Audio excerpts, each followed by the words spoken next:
نحمدہ و نصلی علی رسولہ الکریم اما بعد فاعوذ باللہ من الشیطان الرجیم بسم اللہ الرحمن الرحیم وما ارسلناک الا رحمتا للعالمین بلغ العلا بکمالہ کشف الدجا بجمالہ حسنت جمیع خصالہ صلو علیہ وآلہ۔ محترم سامعین، اس سے پہلی قسطوں کے اندر آپ لوگوں نے سیرت النبی کے عنوان سے سرکار مدینہ صلی اللہ علیہ وسلم کے پیدائش سے قبل کے حالات اور پیدائش کے وقت، پھر پیدائش کے بعد اور ایام رضاعت کے کچھ حالات مختصر انداز میں آپ نے سنے۔ اب اس قسط کے اندر دودھ چھڑانے کے بعد سے لے کر تجارت تک کے کچھ مختصر حالات بیان کرنے کی کوشش کر رہا ہوں، بغور سماعت فرمائیں اور دعاؤں سے نوازیں۔ اس سے پہلے آپ لوگوں سے ایک بات بتانا ضروری سمجھتا ہوں کہ اس چینل پر بیانات، واقعات و حکایات، نعت و نظم آپ لوگوں کو ملیں گے۔ جو لوگ چینل پر نئے ہیں وہ چینل کو سبسکرائب کریں، شیئر کریں اور امت تک دین کی بات پہنچانے کے لیے اس کار خیر کے اندر آپ لوگ بھی حصے دار بنیں۔ تو چلیے بات شروع کرتے ہیں۔ حلیمہ سعدیہ رضی اللہ تعالی عنہا نے جب آپ کو آپ کی والدہ کے سپرد کر دیا، آپ اس وقت 4 سال کی عمر کے تھے، آپ اپنی ماں کے آغوش عاطفت میں رہنے لگے اور ماں کی پرورش میں نشو و نما پانے لگے۔ آپ اپنی والدہ کے اور اپنے دادا کے بہت لاڈلے اور چہیتے تھے،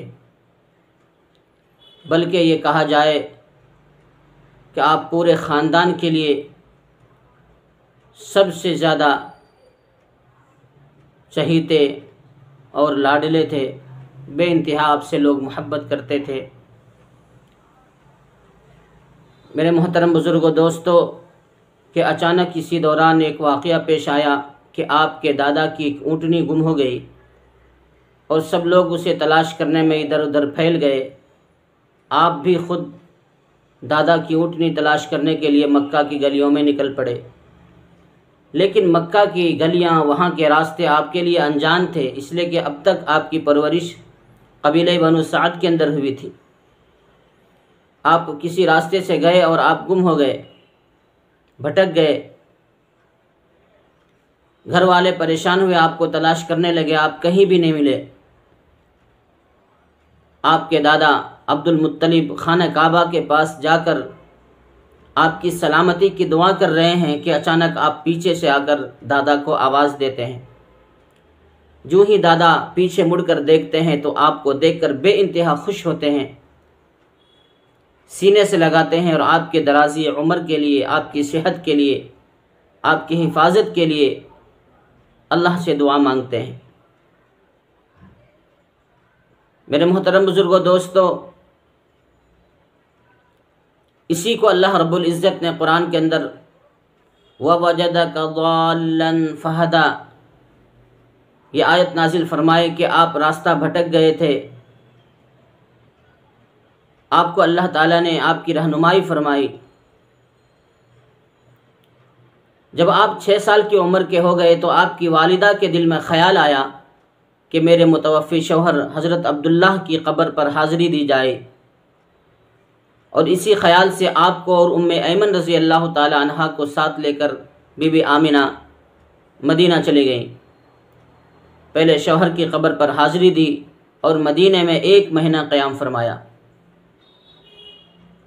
وہیں آپ علیہ الصلاۃ والسلام نے تیرنا سیکھا۔ وہاں ایک باولی تھی مدینہ کے اندر، قبیلہ بنی عدی نجار کے قبیلے کے پاس، جہاں آپ نے پانی کے اندر تیرنا سیکھا۔ 1 مہینے کا قیام تھا۔ آپ اتنے خوبصورت تھے اور آپ سارے لوگوں کی توجہ کا مرکز تھے کہ لوگ آپ کو دیکھنے کے لیے آتے تھے۔ مدینے کے اطراف میں یہودیوں کی بستیاں، ان کے قبیلے تھے، بنو قریظہ، بنو نذیر، بنو قینقاع، یہ لوگ دیکھنے کے لیے آتے اور آپ کے اندر جو نشانیاں تھیں وہ نشانیاں دیکھ کر وہ لوگ آپس میں باتیں کیا کرتے تھے کہ یہی اس امت کا آخری نبی بننے والا ہے۔ نبی بننے کی ساری نشانیاں آپ کے اندر موجود تھیں۔ آپس میں لوگ بات کر رہے تھے، بی بی آمینہ رضی اللہ تعالی عنہا کو یہ بات خبر ہوئی، پھر آپ کو پرانی بات یاد آ گئی کہ جب آپ حلیمہ سعدیہ رضی اللہ تعالی عنہا کے گھر پر تھے، اس وقت آپ کا شق صدر ہوا، اور اس کے علاج کے لیے کہ کہیں آپ کے اوپر جنات کا سایہ نہ ہو گیا ہو، ایک یہودی عالم کے پاس حلیمہ سعدیہ آپ کو لے کر گئی، تو اس یہودی عالم نے کہا کہ یہی وہ بچہ ہے جو نبی بننے والا ہے، جو دوسرے سارے مذاہب کو ختم کر دے گا۔ اور اس نے یہودیوں سے کہا کہ اے یہودیوں، اگر تم اپنے مذہب کو بچانا چاہتے ہو تو پھر اس بچے کو ختم کر دو، یہ تمہارے لیے، تمہارے دین کے لیے خطرہ ہے۔ یہ بات جب بی بی آمینہ نے اپنے دل پر لیا تو ڈر کر کے وہاں سے اپنے قیام کو مختصر کر کے وہاں سے واپس آ گئی کہ کہیں میرے بچے کو یہ لوگ نقصان نہ پہنچا دے۔ اور آنے کے وقت مقام ابوا ایک جگہ ہے مدینہ کے قریب، وہاں آ کر کے آپ کی طبیعت خراب ہو گئی، طبیعت بگڑ گئی، اور وہیں آپ کا انتقال ہو گیا۔ آپ کے ساتھ ام ایمن رضی اللہ تعالی عنہا ہیں کہ آپ کی والدہ کا مقام ابوا پر انتقال ہوا، آپ اپنی ماں کی قبر سے لپٹ کر رو رہے ہیں کہ میں یہی رہوں گا، میں کہیں جانے والا نہیں ہوں۔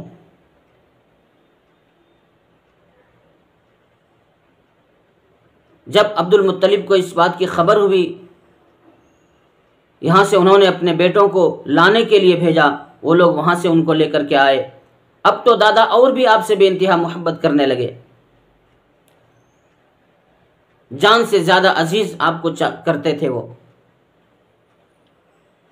ابھی آپ 6 سال کی عمر کے ہیں، لیکن جب آپ 8 سال کی عمر کے ہوئے تو دادا کی عمر بھی 100 سال سے زیادہ ہو گئی، اور ان کو بھی اب احساس ہونے لگا کہ شاید میری زندگی کے آخری ایام ہیں۔ اس لیے اپنے بیٹے ابو طالب کو بلا کر انہوں نے کہا کہ بیٹے، تم جانتے ہو کہ میں محمد سے کتنا پیار کرتا ہوں، یہ کتنا مجھے عزیز ہے، لیکن اب میں بوڑھا ہو چکا ہوں، میرے قوا جواب دے چکے ہیں، شاید میں بھی اپنا آخرت کا سفر شروع کرنے والا ہوں، اس کے لیے میں تمہیں وصیت کرتا ہوں کہ میرے بعد محمد کو کوئی تکلیف نہ ہو، اس کی حد درجہ تم حفاظت کرنا، اس کا خیال رکھنا، اس کی ضرورتیں پوری کرنا۔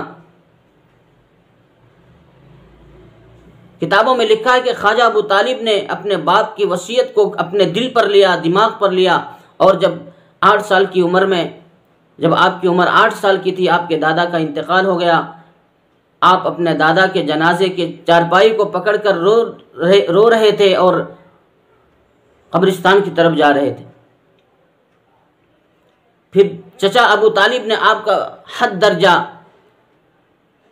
حتی الامکان آپ کا ساتھ دیا، ہر موڑ پر آپ کی کفالت کی۔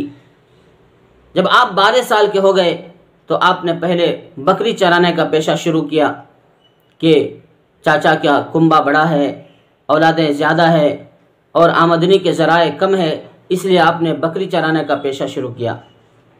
حالانکہ خواجہ ابو طالب نہیں چاہتے تھے کہ آپ کوئی کام کریں، مگر آپ بوجھ نہیں بننا چاہتے تھے اپنے چچا کے اوپر۔ نشر الطیب میں لکھا ہے کہ آپ جب بکریاں چرانے جاتے تو ایک جگہ بیٹھ جاتے تھے، ابر کا سایہ آپ کے اوپر ہوتا تھا، آپ کی بکریوں کو شیر چرایا کرتے تھے۔ شیر وہ جانور ہے کہ شیر لوگوں کو پھاڑ کر کھا جاتا ہے، مگر آپ کی بکریاں شیر چرایا کرتا تھا۔ آپ ایک جگہ جا کر بیٹھ جاتے، اگر کوئی بکریاں ادھر سے ادھر بھاگنے کی کوشش کرتی، شیر اس کو ایک جگہ جمع کرتا۔ ایک مرتبہ ملک شام کی طرف آپ کے چچا وغیرہ تجارت کے لیے جانے لگے تو آپ نے اصرار کیا کہ میں بھی جاؤں گا۔ چچا نے کہا کہ دور کا سفر ہے اور گرمی کا موسم ہے، تم بہت نازک ہو، تم برداشت نہیں کر پاؤ گے، سفر کے تھکان کو نہیں تم جھیل پاؤ گے۔ لیکن ان کے اصرار پر چچا نے حامی بھر دی اور ساتھ لے کر چلے گئے۔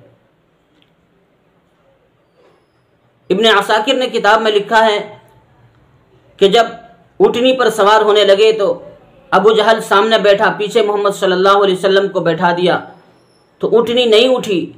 1000 کوشش کرنے کے باوجود اٹھنی اٹھنے کا نام نہیں لے رہی تھی۔ خواجہ ابو طالب نے کہا میرے بھتیجے کو سامنے کر دو، اس کو سامنے کر کے دیکھو شاید اٹھ جائے۔ جیسے ہی اللہ کے نبی علیہ الصلوۃ والسلام کو سامنے بٹھایا گیا، پیچھے ابو جہل بیٹھا، اٹھنی جھٹ سے اٹھ گئی۔ کہ دنیا والوں نے دیکھا کہ سواری وہی ہے مگر سوار کا فرق ہے۔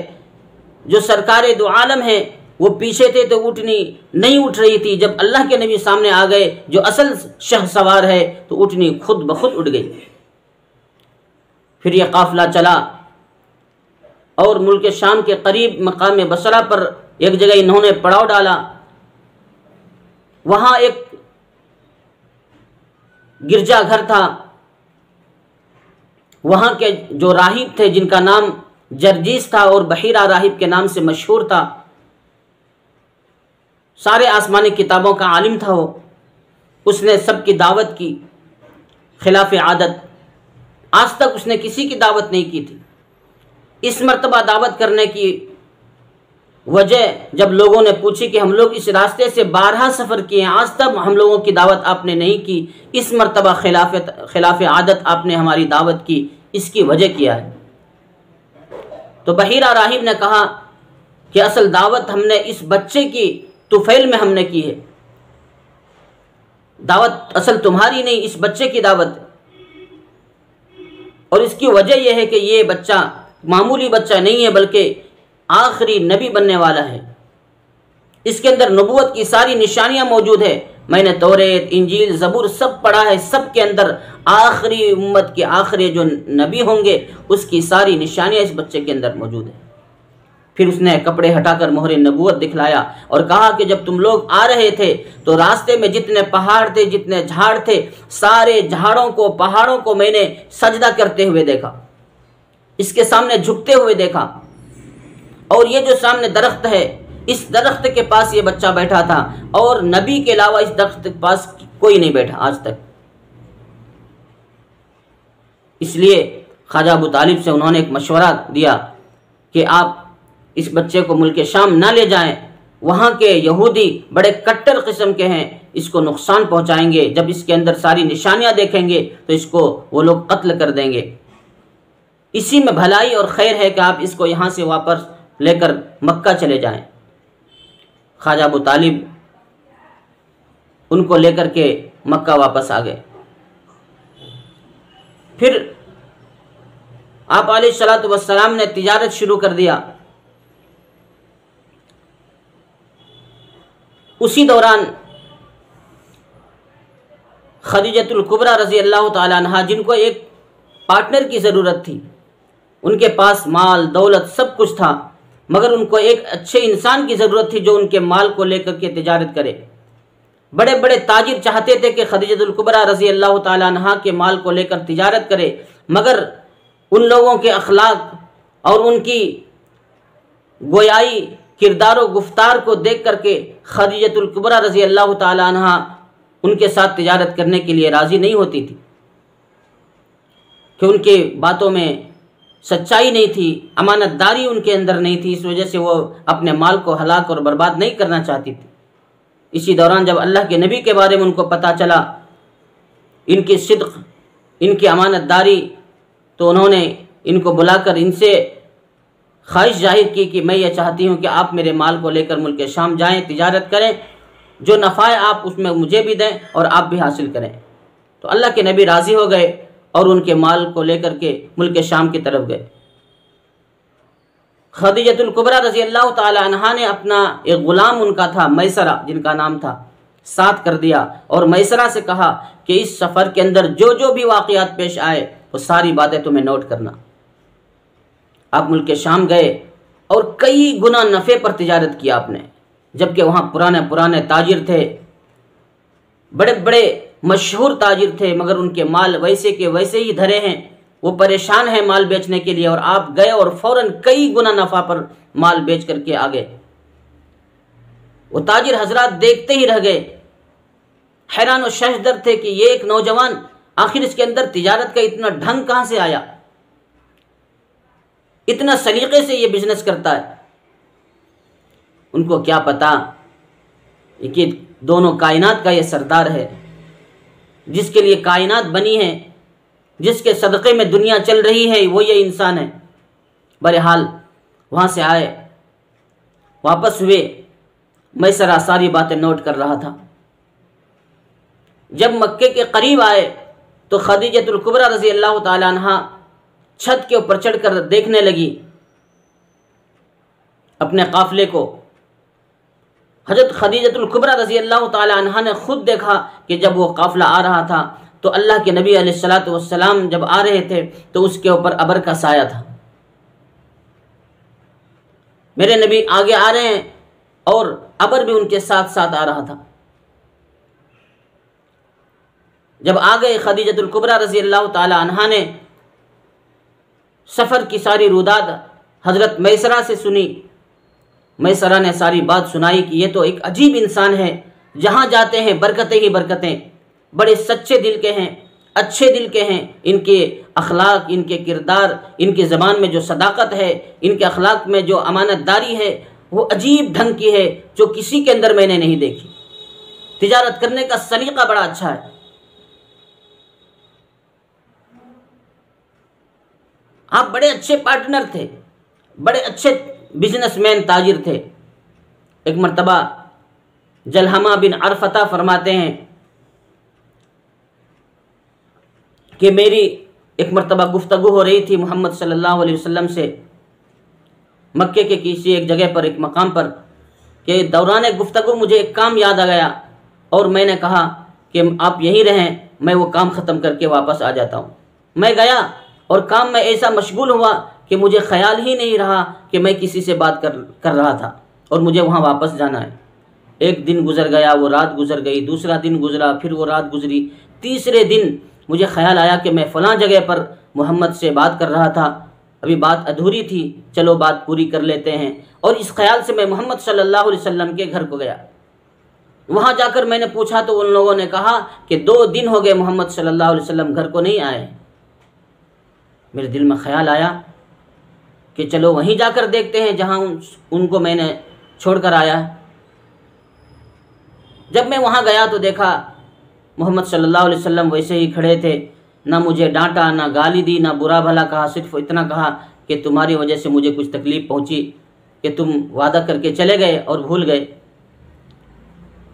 میں نے دیکھا ان کے اخلاق کتنے اچھے تھے، وہ چاہتے مجھے ڈانٹ سکتے تھے، برا بھلا کہہ سکتے تھے، مگر کچھ بھی نہیں کہا۔ یہ تھے اخلاق محمد صلی اللہ علیہ وسلم کے۔ آپ کی وجہ سے برکتیں ہی برکتیں تھیں۔ ایک مرتبہ مکے کے اندر بارش نہیں ہو رہی تھی، قحط سالی کا زمانہ ہو گیا، لوگ پریشان تھے بارش کے لیے۔ سارے لوگ دعائیں کر رہے ہیں خانہ کعبہ کے پاس جا کر کے کہ اچانک خواجہ ابو طالب میرے آقا علیہ الصلوۃ والسلام کو لے کر کے آتے ہیں۔ سب لوگ دعا کر کے تھک جاتے ہیں۔ میرے نبی فرماتے ہیں اپنے چچا سے، اب چچا جان میں بھی دعا کروں، میں بھی آگے آؤں۔ مکے کے سردار لوگ ناراض ہوتے ہیں کہ ہم لوگوں سے جو کام نہیں ہوا یہ چھوٹا بچہ کر دے گا۔ سارے لوگ دعائیں کر کے تھک گئے۔ میرے آقا نے کہا چچا جان آپ لوگ تو دعا کر لیے، مجھے بھی ایک چانس دو، مجھے بھی موقع دو۔ تو خواجہ ابو طالب نے لوگوں سے کہا بھئی ایک بچہ ایک مرتبہ موقع پوچھ رہا ہے، ہم لوگ تو دعا کر چکے ہیں، چلو اسے بھی ایک موقع دیتے ہیں۔ تو میرے نبی علیہ الصلوۃ والسلام ابھی نبی بھی نہیں بنے، بچے ہیں، اور اس وقت جیسے ہی دعا کے لیے ہاتھ اٹھایا انہوں نے، مکے کے اوپر بادل منڈلانے لگے اور اتنی زبردست بارش ہوئی کہ پورا مکہ پانی سے بھر گیا۔ پورے مکے کے اندر صرف پانی ہی پانی ہے۔ میرے محترم بزرگوں دوستو، اللہ کے نبی علیہ الصلوۃ والسلام ابھی نبی نہیں بنے، اور اس وقت سے ہی میرے نبی صلی اللہ علیہ وسلم کی جو برکتیں تھیں، میرے نبی کی کرامتیں تھیں، اس وقت سے لوگوں نے دیکھا۔ ابھی صرف چھوٹی عمر کے ہیں، اور اس وقت لوگ اپنی ضرورت کے لیے، اپنی حاجت کے لیے اللہ کے نبی صلی اللہ علیہ وسلم سے دعا کی درخواست کرتے تھے۔ خواجہ ابو طالب آپ کے جسم کو، آپ کے پیٹھ کو خانہ کعبہ کی دیوار سے لگا کر جو دعا بھی کرتے تھے دعائیں قبول ہوتی تھی۔ پھر جب ان کے کردار، ان کے اخلاق کو حضرت خدیجہ الکبریٰ رضی اللہ تعالی عنہا نے دیکھا، اس سے اچھا انسان ان کو کوئی نہیں ملے، جبکہ وہ 2 مرتبہ بیوہ ہو چکی تھی، ان کو ایک لائف پارٹنر کی ضرورت تھی، تو ان کی نگاہ میں آپ سے زیادہ موزوں انسان کوئی شوہر کے لیے نہیں تھے۔ انہوں نے نکاح کی خواہش ظاہر کی تو آپ نے کہا کہ آپ میرے چچا سے بات کریں۔ اس کے بعد پھر بہت بڑے لمبے چوڑے واقعات ہیں کہ پھر ان کے چچا سے بات ہوئی، پھر ان کا نکاح ہوا، اس کے بعد ازدواجی زندگی ہے، پھر اس کے بعد نبوت کا زمانہ ہے، پھر انشاءاللہ قسط وار بہت ساری باتیں آئیں گی انشاءاللہ۔ آج بس اتنا ہی کہ اللہ کے نبی علیہ الصلوۃ والسلام کی جوانی کتنی پاکیزہ تھی، اور فرماتے ہیں کہ اتنی اللہ تعالیٰ نے ان کی حفاظت فرمائی، یہ ہر برائی سے دور، بت پرستی سے دور تھے، اتنا پاکیزہ اخلاق تھا۔ فرماتے کہ ایک مرتبہ قریش کے اندر ایک شادی تھی، وہاں ناچ گانے کا انتظام تھا، نوجوان لوگ چاہتے تھے کہ محمد بھی جائے، اللہ کے نبی نے انکار کیا کہ میں ان چیزوں کو پسند نہیں کرتا، میں نہیں جانا چاہتا۔ ان لوگوں نے زبردستی اللہ کے نبی کو لے کر گیا۔ جب اللہ کے نبی فرما رہے کہ جب میں وہاں گیا تو مجھے ایسی نیند طاری ہوئی، نیند کا ایسا غلبہ ہوا میرے اوپر کہ میں پوری رات سوتا رہا، ناچ گانے کب شروع ہوئے کب ختم ہوئے مجھے کچھ بھی پتہ نہیں۔ اور ایک روایت میں ہے، اللہ کے نبی خود فرماتے ہیں کہ جب میں آگے بڑھا تو مجھے کسی نے اتنا زور سے دھکیلا کہ میں نیچے گرا اور میں بے ہوش ہو گیا۔ پورے ناچ گانے، پورا فنکشن، پورا پروگرام ختم ہو گیا، تب مجھے ہوش آئی۔ اللہ چاہتے ہی نہیں تھے کہ میرے نبی سے کوئی ایسی غلطی ہو کہ وہ نبوت کے بعد، نبی بننے کے بعد کوئی انگلی اٹھائے کہ تمہاری جوانی ایسی تھی، تم نے یہ کام یہ پرانے زمانوں میں، پچھلے زندگی میں تم نے یہ سب کام کیے تھے، کوئی نقطہ نہ بولے، کوئی بدنام نہ کرے۔ اس لیے اللہ تعالیٰ نے آپ کی جوانی کی حفاظت فرمائی، آپ کی حفاظت فرمائی ہر برائی سے، ہر عیب سے، تاکہ نبی بننے کے بعد کوئی آپ کو یہ نہ کہے کہ میں نے دیکھی ہے تمہاری جوانی، جسے آج کل لوگ بولتے ہیں ہاں مجھے معلوم ہے تم کیا کیا کر کے آئے ہو، آج صوفی بنے بیٹھے ہو۔ تو اللہ تعالیٰ نے اپنے نبی کے اس طرح حفاظت فرمائی، اس لیے کہ ان کو رہبر بننا تھا، اللہ نے ان کو رہبر بنانا تھا امت کے لیے، تو یہ کس طرح برائی کے اندر ملوث ہوتے۔ بہرحال میرے محترم بزرگوں دوستو، اس کے بعد پھر نکاح ہوا، اس کے بعد پھر جو ہے ازدواجی زندگی کے بعد اللہ کے نبی بن گئے، پھر نبوت کا زمانہ ہے، ہجرت کا زمانہ ہے، پھر اس کے بعد اللہ کے نبی کی ساری زندگی ہے۔ میرے محترم اگر سیرت کے اوپر بولا جائے تو لوگ کما حق ہو اللہ کے نبی علیہ الصلوۃ والسلام کی سیرت کو بیان نہیں کر سکتے۔ اللہ کے نبی کی حقیقت سیرت اور ان کے جو ہے واقعات کو، ان کی تعریف کو صحیح معنی میں اللہ ہی بیان کر سکتا ہے، انسان کے بس کی بات نہیں۔ اتنی ساری باتیں ہیں میرے محترم جو انسان کے بس سے پرے ہے۔ بس آج اتنا ہی، اور امید کرتا ہوں کہ آپ لوگوں کو یہ باتیں پسند آئی ہوں گی۔ اگر پسند آئے تو آپ اس چینل کو سبسکرائب کریں، شیئر کریں، میرا سپورٹ کریں۔ اللہ آپ لوگوں کو جزائے خیر عطا فرمائے۔ وآخر دعوانا ان الحمد للہ رب العالمین۔